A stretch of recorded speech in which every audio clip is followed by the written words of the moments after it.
Hey everyone, welcome. If you're a young adult who's just stepping into a new church community, maybe joining a fresh small group, or you're honestly just trying to figure out your faith journey with the right people in your corner, well, this explainer is literally made for you. Today, we're jumping into a spiritual self-reflection guide. It's designed to help us really evaluate our friendships. We're going to look at some pretty hard truths about the people we let get closest to us, and we'll use some grounded biblical wisdom to navigate these super critical relationships. All right, so let's kick things off by busting a pretty massive misconception right out of the gate. As Christians, we definitely have a clear biblical mandate to love everyone, right? But here's the absolute game changer. Loving everyone does not mean giving everyone inner circle access to your heart. Seriously, there might be a friend in your life right now who's slowly draining your spirit. You might be calling it loyalty or just being a good Christian. But as we're going to see today, keeping toxic influences in your inner circle, that's not loyalty. Sometimes it's actually disobedience to God's design for your life. So here's the roadmap for our diagnostic journey today. We'll start with the inner circle dilemma, then we'll evaluate 6 specific warning signs to watch out for. After that, we'll look at the Jesus model, talk about how to actually guard your heart, and finally outline some practical steps to distance yourself gracefully. Let's jump straight into Section 1, the inner circle dilemma. Loving everyone versus inner circle access. You know, a lot of young Christians feel this crazy immense pressure to stay totally loyal to someone just because, well, you sit in the same row at church. You meet people in your new fellowship, you instantly bond, and suddenly you feel this obligation to keep them super close, even if it's costing you your own spiritual peace. But check out Proverbs 12:26. It says the righteous choose their friends carefully, but the way of the wicked leads them astray. Notice that specific word there, carefully. Friendship is a choice, guys. It's not some automatic contract. Picking the wrong person for your inner circle can literally redirect your entire spiritual life, sometimes without you even noticing it's happening. Which brings us to Section 2, evaluating your friendships, where we'll look at 6 major warning signs. Let's walk through our diagnostic checklist, starting off with number 1, the gossip. This is that friend whose mouth is basically a revolving door. You share a deeply private struggle with them in strict confidence, and boom, suddenly it's the main topic on the church prayer chain. Not cool, right? They essentially use your private confessions as social currency just to make themselves look more connected. Well, Proverbs 20:19 actually commands us to avoid anyone who talks too much. And catch this, it says avoid, not confront them and cross your fingers they change. A person who spills your secrets will absolutely spill other people's secrets to you. That's just a cycle of broken trust built entirely on sand. Next up on the list, we have the anger-driven friend.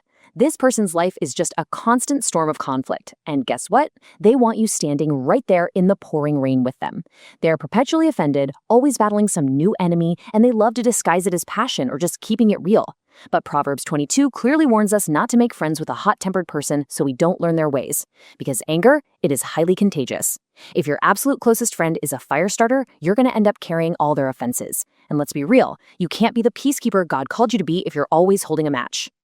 Warning sign number 3 is the envious friend. Now, this one's tricky because they look incredibly supportive, literally right up until the exact moment you get blessed. The second God answers a prayer you've both been waiting on, their mask sort of cracks. Instead of sharing in your joy, you get this forced, tight smile and a super cold pivot to a totally different subject. It's almost like your blessing is an inconvenience to them. Proverbs 14:30 warns us that envy rots the bones. Seriously, if a friendship is built purely on comparison, where they only love you when you're a step or two behind them, well, that's not a friendship. That's just a cage with a painted smile. A quiet faith is a shrinking faith. This actually perfectly describes our 4th type, the spiritually indifferent friend. Now, obviously, we're called to be a light to non-believers. Absolutely. But here, we're talking about an inner circle friend who already knows the gospel, knows exactly what you believe, but has made a settled decision that none of it really matters. Whenever you're around them, your faith feels like this awkward +1 you constantly have to hide or minimize. And listen, if you start holding back on mentioning God just to keep the friendship comfortable, your faith goes quiet. And a quiet faith always shrinks. All right, let's move on to the 5th warning sign, the controlling friend. This person doesn't just want to share your life, they want to manage the whole thing. And control rarely announces itself, right? It usually creeps in wearing the costume of care. They'll use guilt trips, subtle manipulation, or passive-aggressive comments if you dare to make a decision without consulting them first. And even more alarmingly, when God prompts you to take a bold step of faith, they are the very first to tell you why it's a bad idea. Galatians 5 strongly warns against this kind of yoke of slavery. You should always be seeking God's direction, not waiting around for a friend's permission. Finally, our sixth type, the fair weather friend. I think we all know the type. They are always front and center for the celebrations, but they suddenly go into witness protection the second it's time to help you move apartments or when a really tough season hits. When you're thriving, they are your biggest cheerleader. But the absolute moment your ministry struggles, your finances dry up, or real life just hits hard, that front row seat of theirs is completely empty. Proverbs 19 hits the nail on the head, pointing out that wealth attracts many friends, but the poor are deserted. This person isn't actually drawn to you, they're just drawn to your season of blessing. So when we map out all 6 of these profiles, the gossip, the anger-driven, the envious, the indifferent, the controlling, and the fair weather friend, right next to these biblical truths, a really clear pattern emerges. I want you to honestly evaluate right now, does anyone in your new small group or fellowship match these traits? Because recognizing this is the very first absolutely vital step to your own spiritual health. Now let's look at how Jesus handled this in section 3, the Jesus model, grace versus access. Okay, I know what you're thinking. Walking away from a friendship can feel totally counterintuitive, like it goes against everything we're taught about turning the other cheek, right? So how do we reconcile this? Well, we do it by understanding the immense difference between extending grace and granting access. Think about it. Jesus loved the multitudes. He served them, taught them, literally wept for them, and offered endless grace. But that is entirely different from giving them inner circle access. Inner circle access means sharing your deepest struggles and allowing someone profound spiritual influence over your life. You can love someone deeply and truly without giving them unlimited backstage access to your spirit. And honestly, what's truly striking here is the number 3. Just think about this. Jesus fed thousands of people. He healed multitudes. And he had 12 core disciples. But he intentionally limited his absolutely innermost circle to just 3 people, Peter, James, and John. Even the Son of God was highly intentional and frankly selective about who he allowed closest to his most vulnerable moments. Let's shift into section 4, guarding your heart, finding wisdom and access.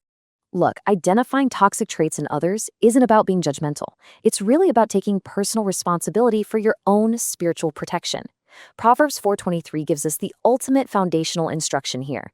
It says, above all else, guard your heart, for everything you do flows from it. Now, guarding your heart doesn't mean building a massive brick wall and closing yourself off from the world. It just means being incredibly wise about exactly who you hand the key to. Your spiritual peace is a precious gift God gave you to steward, and it's up to you to protect it. Which brings us to our final part, section 5, steps to distance gracefully, releasing the yoke. So if you've been listening and you've recognized some of these warning signs in your own circles, how do you actually implement these boundaries without causing a bunch of unnecessary church drama? Well, here's a totally graceful exit strategy. Step 1, recognize the yoke for exactly what it is. It's captivity, not true friendship. Step 2, shift them to the outer circle. Remember that biblical instruction we looked at earlier regarding the gossip? The word is avoid, not confront. You really don't always need some dramatic, tearful confrontation. You can simply choose to stop volunteering your deep, private, spiritual struggles to them. And step 3, release what is not his design. You can do this completely without malice, just by quietly adjusting their level of access to your heart. And I really want to reassure you on this point, God is not calling you to a life of loneliness. He's calling you to alignment. When you bravely step back from toxic relationships, you're actually just making room for God's true design for your friendships. He wants you to have people who will sharpen you, people who will challenge you in a positive way, who will genuinely pray for you, and who will walk right beside you in every single season. As we wrap up this explainer, I want to leave you with this pretty provocative question to chew on. Are you holding on to a friendship right now out of a misplaced sense of loyalty when God might actually be calling it disobedience? I really challenge you to trust God with your friendships today. Have the bravery to act on the wisdom we've talked about, release whatever is hindering your walk, and just watch what he replaces it with. Keep learning, keep reflecting, and I will see you in the next explainer.